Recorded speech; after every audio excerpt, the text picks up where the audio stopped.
بسم اللہ الرحمن الرحیم۔ السلام علیکم ورحمۃ اللہ وبرکاتہ۔ حضرت عبداللہ رضی اللہ تعالیٰ عنہ رسول پاک صلی اللہ علیہ وسلم کے صحابی، دوسرے خلیفہ راشد حضرت عمر فاروق رضی اللہ تعالیٰ عنہ کے بیٹے اور پیغمبر اہل زمان کے برادر نسبی تھے۔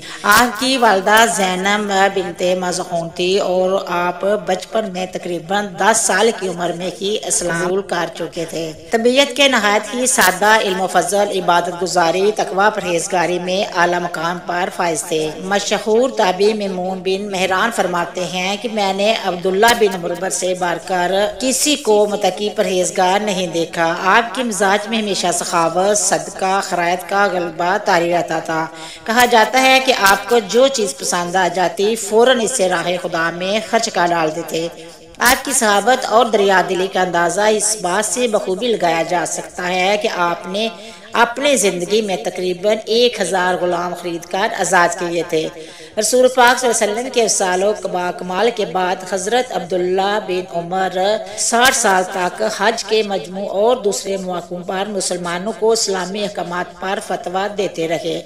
آپ نے جنگ خندق میں حصہ لیا اور اس کے بعد بھی کفار سے لڑی جانے والی کئی لڑائیوں میں برابر کفار کا مقابلہ کرتے رہے، لیکن امیر المومنین حضرت علی کرم اللہ وجہہ کریم اور حضرت معاویہ کے درمیان لڑائیوں سے آپ نے مکمل کنارہ کشی اختیار کیے رکھی۔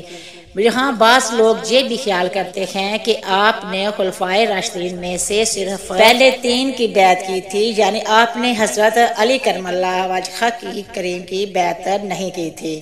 کیا واقعی میں آپ نے بیعت نہیں کی؟ یہ ایک الگ موضوع ہے۔ آج کی ویڈیو میں ہم خصوصاً کربلا کے تناظر میں آپ کے کردار کے حوالے سے چند حقائق پر بات کریں گے۔ حضرت عبداللہ ابن عمر نے 84 یا 87 سال کی عمر پائی تھی۔ آپ نے 74 ہجری میں مکہ معظمہ میں وفات پائی، یعنی آپ کربلا واقعہ ہرا اور اہانت کا بیت اللہ کے موقع پر حیات تھے، اور آپ نے ظالموں جابر حجاج بن یوسف کا ابتدائی زمانہ بھی دیکھا تھا۔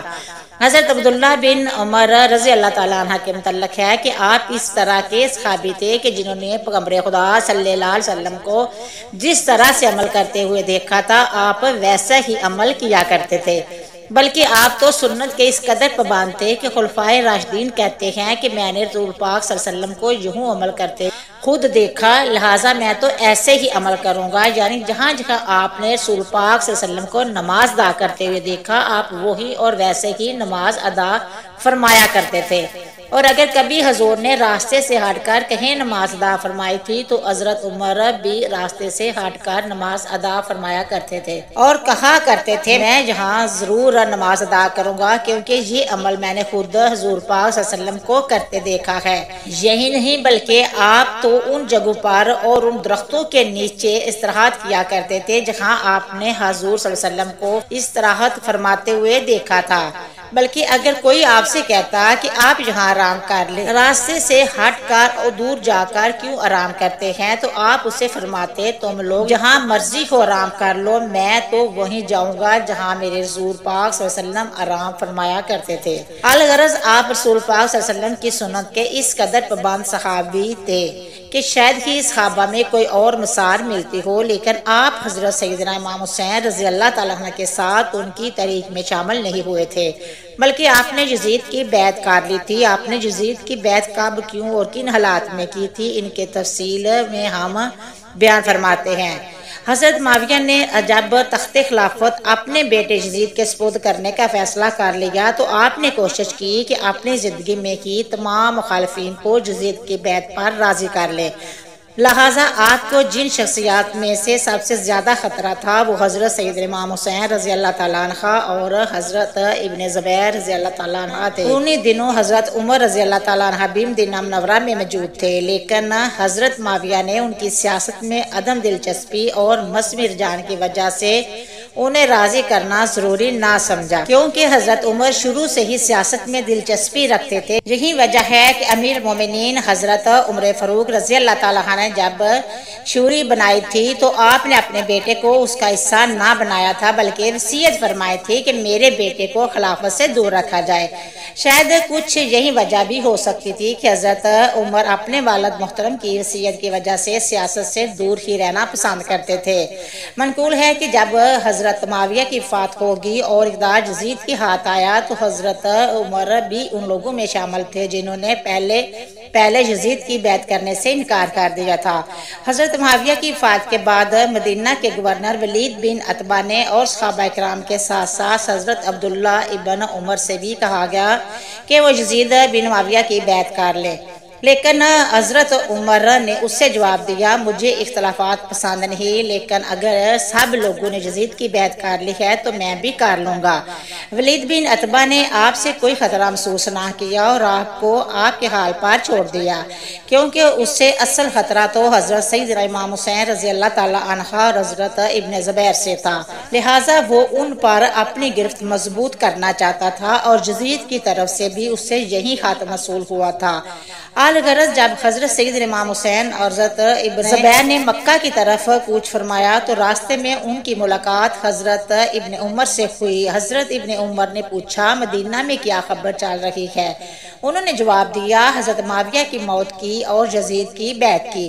حضرت ابن عمر نے فرمایا، خدا سے ڈریں اور مسلمانوں کے اکٹھ کو نہ بکھیریں۔ واقدی نے بیان کیا ہے کہ اس کے بعد کچھ عرصہ حضرت ابن عمر مدینہ میں مقیم رہے اور جب آپ نے دیکھا کہ مختلف شہروں کے لوگوں کی اکثریت یزید کی بیعت کر رہی ہے تو آپ نے بھی یزید کی بیعت کر لی اور فرمایا، اگر اس میں خیر یعنی بلائی ہے تو ہم راضی ہیں اور اگر یہ مصیبت ہے تو ہم صبر کریں گے۔ حضرت ابن عمر نے یزید کی بیعت کی کیونکہ آپ کو فتنہ فساد اور شر کے پھیلنے کا خطرہ محسوس ہو رہا تھا۔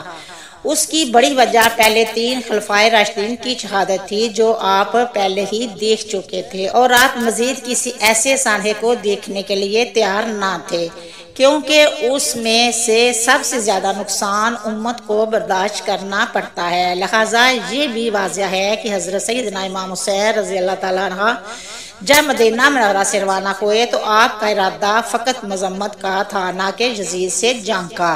اس لیے امام علی مقام حضرت حسین رضی اللہ تعالیٰ عنہ نے جنگ کا اعلان بھی نہیں کیا تھا اور نہ ہی آپ کسی جنگی ساز و سامان سے لیس ہو کر روانہ ہوئے تھے۔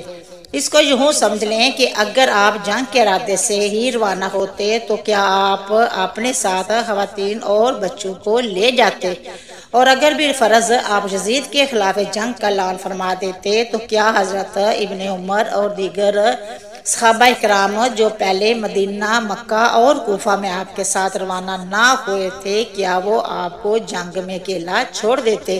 نہیں، ایسا ہرگز نہ ہوتا۔ اللہ آپ کا حامی اور ہمارا حامی و ناصر ہو، آمین۔ امید کرتی ہوں کہ آپ کو میری یہ ویڈیو پسند آئی ہے۔ پسند آئی ہے تو شیئر کرنا، سبسکرائب کرنا، اچھے کمنٹ کرنا، دعاؤں میں یاد رکھنا، اپنا بہت سارا خیال رکھنا۔ ہم انشاءاللہ ملیں گے نیکسٹ ویڈیو میں، تب تک اوکے، اللہ حافظ۔